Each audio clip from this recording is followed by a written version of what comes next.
नमस्कार। आज का विषय कुछ ऐसा है कि सुनने वाले भी उसे बहुत ढंग से सुनेंगे और बताने वाला भी उसे बहुत ढंग से बताएगा। उसका कारण क्या है? सुनने वाले तो इसीलिए ढंग से सुनेंगे क्योंकि मेरे पास बहुत से मेल और कमेंट आए थे कि मैम गाउट पर वीडियो बनाइए, और बताने वाला उसे जोश से क्यों बताएगा, उसका भी अपना एक कारण है, एक कहानी है उसके पीछे। मैंने जो पहली आयुर्वेदिक चिकित्सा करी थी वो गाउट की ही थी, और वो मैंने किसी और की नहीं, अपने फादर की ही की थी। क्योंकि मैंने अपने फादर को 7 से 8 साल इस दर्द में देखा है। ये दर्द उन्हें साल में 1 से 2 बार होता था, और ये दर्द इतना सीवियर होता था कि वो बिना स्टिक के चल नहीं पाते थे, और अपने पैर के अंगूठे पर एक उंगली क्या, एक सॉक का हल्का सा टच भी बर्दाश्त नहीं कर पाते थे। तो उनका ये फेज ऐसा चलता था कि जब भी उन्हें साल में 1-2 बार ये दिक्कत आई तो वो हफ्ता 14 दिन जो भी वो रहता था उसमें वो पेन किलर्स ले लेके काम चलाते थे। तो जब आयुर्वेद में आ ही गए, इस चिकित्सा का पढ़ ही लिया, सब करके देख ही लिया, तो सोचा कि क्यों ना अपने फादर को ही ठीक किया जाए। तो वो चिकित्सा मैंने अपने फादर पे जब करी, 2 से 3 महीना मैंने करी, उसके बाद उन्हें आज तक कोई दिक्कत नहीं हुई है, और उन्हीं का आशीर्वाद है कि उसके बाद मेरे पास इतने गाउट के पेशेंट आ गए हैं और सारे सक्सेसफुली ट्रीट हुए हैं। तो आइए आज इसी विषय पर बात करते हैं। तो अब आप सबने जान ही लिया है कि ये विषय मेरे इतने करीब क्यों है, तो आइए अब मिलकर बात करते हैं कि समस्या क्या है, गाउट है क्या, और इसका समाधान क्या है, इलाज क्या है। तो नमस्कार, मैं डॉक्टर अंकिता कालराज आपका एक बार फिर से स्वागत करती हूँ अपने चैनल पर। आइए एक बार फिर से साथ जोड़ते हैं और जानते हैं कि इसे कैसे सही किया जाए। तो अगर गाउट के रिलेटेड रिसर्च की बात कर ले तो ये मोस्ट कॉमन इन्फ्लेमेटरी आर्थराइटिस है, और ये आदमियों में ज़्यादा होता है औरतों की अपेक्षा, और 50% केसेस में ये कहाँ से स्टार्ट होता है, आपके पैर के अंगूठे से, जहाँ पे आपका मेटाटार्सोफेरेंजियल जॉइंट रहता है। तो ये होता क्यों है? यूरेट क्रिस्टल के डिपोजिशन की वजह से। यूरेट क्रिस्टल्स आपके जॉइंट में डिपॉजिट हो जाते हैं, इसीलिए ये दिक्कत होती है। तो आपने सुना होगा कि बहुत से लोग बोलते हैं कि इसमें आप दालें छोड़ दो, आप राजमा छोड़ दो, आप टमाटर छोड़ दो, पालक छोड़ दो, उस वजह से भी ये होता है। तो हाँ, वो भी एक कॉज है, पर अगर कॉज की बात करें तो अगर आप इसे डिवाइड कर दे तो 1/3 तो हम मान सकते हैं कि कॉज आपका डाइटरी हैबिट्स भी हैं, और 2/3 जो आपका कॉज है वो है आपका प्यूरिन मेटाबॉलिज्म, जो कि आपका बॉडी का किडनी सिस्टम ही डिसाइड करता है, और वो आपका जेनेटिक है।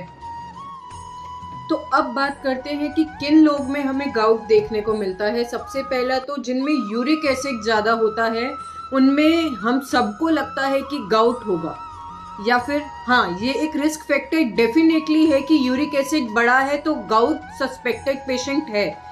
पर क्या ऐसा है कि यूरिक एसिड बढ़ा है तो गाउट होगा ही होगा? नहीं, ऐसा बिल्कुल नहीं है। बहुत से पेशेंट्स में ऐसा देखा जाता है कि यूरिक एसिड तो बढ़ा है पर उनको कभी गाउट का अटैक आया नहीं है। ठीक है, तो पहला कॉज अपना क्या हो गया? यूरिक एसिड बढ़ना। दूसरा कॉज अपना क्या हो गया कि आपका अल्कोहल का इंटेक ज़्यादा है। अल्कोहल में भी अगर स्पेसिफिकली बात करें तो बियर का इंटेक बहुत ज़्यादा है, या फिर फूड हैबिट्स में आप देखेंगे तो आपको मालूम लगेगा कि आपका सी फूड जहाँ ज़्यादा लिया जा रहा है, या फिर रेड मीट ज़्यादा लिया जा रहा है, या फिर कुछ ऐसी डाइट जो कि आपकी विटामिन सी में काफ़ी लो रहती है। ठीक है, उसके साथ ही साथ अगर हम बात कर लें तो कुछ ऐसी चीज़ें जो कि आपके मेटाबॉलिक सिंड्रोम की तरफ जा रही है, मतलब कि यदि आपका मोटापा बढ़ा हुआ है, आपका कोलेस्ट्रॉल बढ़ा हुआ है, आपका diabetes irregular, sugar level irregular रहता है, या फिर आपको हाइपरटेंशन की दिक्कत है, तो ये सब भी एक हद तक आपका गाउट के लिए रिस्क फैक्टर्स रहते हैं। तो पेशेंट जब इसमें आता है तो वो क्या सिम्टम्स लेकर आता है, क्या उसकी क्लिनिकल प्रेजेंटेशन होती है, क्या लक्षण होते हैं, उस पर बात करते हैं। पेशेंट आता है तो वो किसी एक जोड़ में दर्द लेकर आता है और बोलता है कि मैम इसमें बहुत सीवियर दर्द है, एक ही जोड़ इन्वॉल्व होता है, इसीलिए हम इसे एक्यूट मोनोआर्थराइटिस भी बोल देते हैं। और जनरली ऑलमोस्ट केसेस में वो जो जोड़ होता है वो पैर का अंगूठा रहता है। वहाँ पे इतना सीवियर पेन होता है कि बंदा वहाँ पे हल्का सा टच भी नहीं करा सकता है, और ये पेशेंट के वर्ड्स रहते हैं कि मैम ये सबसे भयानक दर्द है जो मैंने सहा है, तो इसीलिए इसको हम वर्स्ट पेन एवर भी बोलते हैं। ठीक है, और साथ ही में उसमें इतना टेंडरनेस रहता है वहाँ पे, और अगर आप स्किन की बात करेंगे तो वहाँ पे आपको रेडनेस मिलेगी, स्किन शाइनी मिलेगी, और हल्की सी आपको गर्माहट वहाँ पे फील होगी। ये पेन इतना ज़्यादा रहता है कि सुबह पेशेंट इसी दर्द की वजह से उठता है, मतलब कि ये दर्द एक कारण बन जाता है उस पेशेंट को नींद से उठाने का। ये जो दर्द रहता है ये खुद से स्टार्ट हो जाता है और ये 5 से 6 घंटे अपना पीक अटेन कर लेता है, मतलब कि बहुत सीवियर ये दर्द होता है 5 से 6 घंटे। और ये जनरली अगर एक बार स्टार्ट हुआ है तो हफ्ते से 14 दिन ये दर्द चलेगा और उसके बाद खुद ही ये शांत हो जाएगा। ये गाउट का एक्यूट अटैक रहता है, ठीक है। और अब हम बात करें कि और कौन कौन से जॉइंट्स इसमें इन्वॉल्व हो सकते हैं, तो इसमें आपका पैर का अंगूठा मतलब मेटाटार्सोफेलेंजियल जॉइंट के साथ साथ में आपका एंकल जॉइंट, आपका मिड फुट, आपका रिस्ट जॉइंट, एल्बो जॉइंट, कोई भी छोटे छोटे जॉइंट्स आपके यहाँ पे इन्वॉल्व रह सकते हैं। बात कर लेते हैं, जब आपका ये एक्यूट गाउट का अटैक शांत हो गया उसके बाद में आपको जहाँ ये अटैक पड़ा था वहाँ पे आपको खुजली चलती है, ठीक है।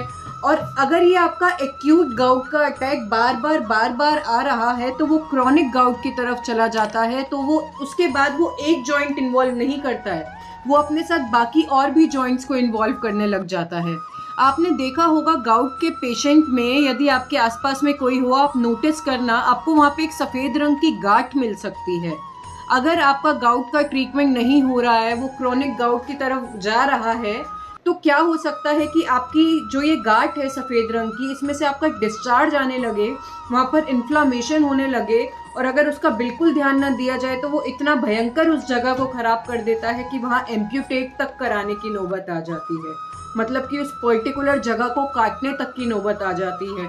तो बेटर है कि आपको अगर इसके लक्षण आ रहे हैं तो आप काम कोजेस पर कीजिए और साथ ही साथ में ये आगे ना बढ़ने पाए इसके लिए आपको जो भी कारण है उनको कंट्रोल में पहले ही ले आना। तो अब तक हमने बात कर ली कि गाउट होता क्या है। यदि आपके आसपास में कोई गाउट का पेशेंट हो या आप खुद भी हो तो आप लक्षणों के हिसाब से बिल्कुल आसानी से समझ पाएंगे कि हाँ ये समस्या मुझे है, ठीक है।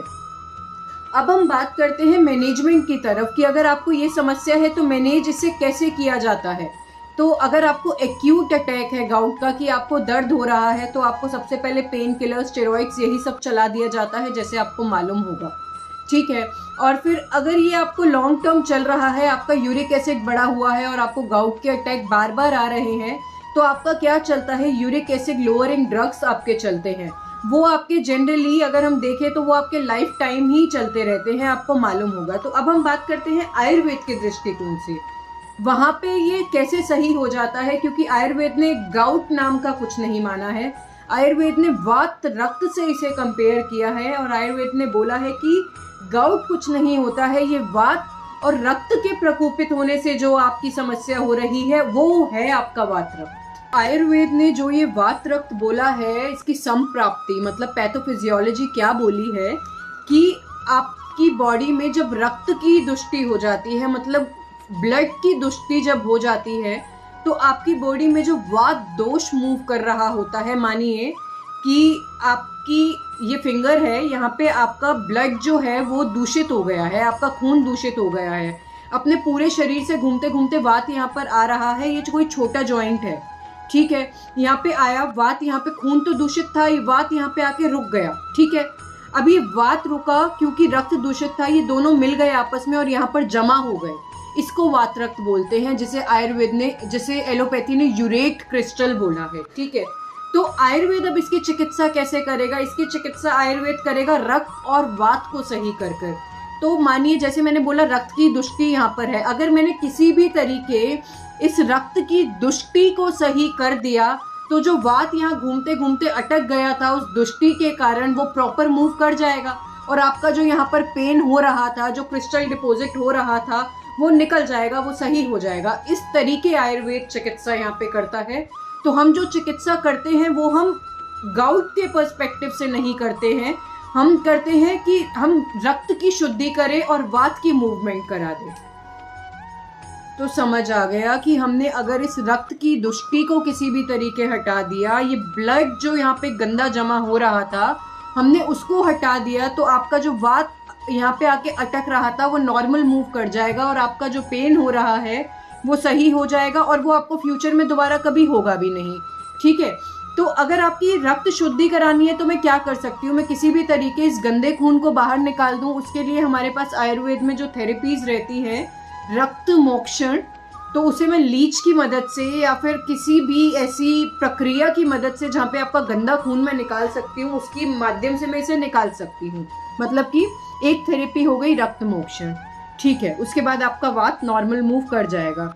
अगर मैं थेरेपी पे जाऊँ ही ना, मैं मेडिसिन की ही बात करूँ, तो मैं सबसे पहले आपकी रक्त शोधक औषधियाँ यहाँ पर चलाऊंगी, जो कि आपके खून को साफ करें। बहुत सारे ऑप्शंस आयुर्वेद में रहते हैं, महामंजष्टादिक्वात हो गया, आपका हरिद्राखंड हो गया। पर मैं फिर से बोलूँगी, मैं तो दवाई बहुत खुले शब्दों में बोल रही हूँ, पर फिर भी पेशेंट के हिसाब से वो दवाई चलती है। मैं सिर्फ एक ऑप्शंस दे रही हूँ कि ये मैं चलाती हूँ, पर यही आप पे चलेंगी ये मैं नहीं बोल रही। तो इस तरीके हमने रक्त की शुद्धि कर ली। तो वात रक्त में से आपका रक्त शुद्ध करा दिया। उसके बाद जो आपका वात दूषित हुआ था उसको हमने किसी तरीके शांत कर दिया, मतलब हमने वात की चिकित्सा भी चला दी। तो आपका वात भी शांत कर दिया, आपका रक्त भी शांत कर दिया, मतलब आपका रक्त भी शुद्ध कर दिया।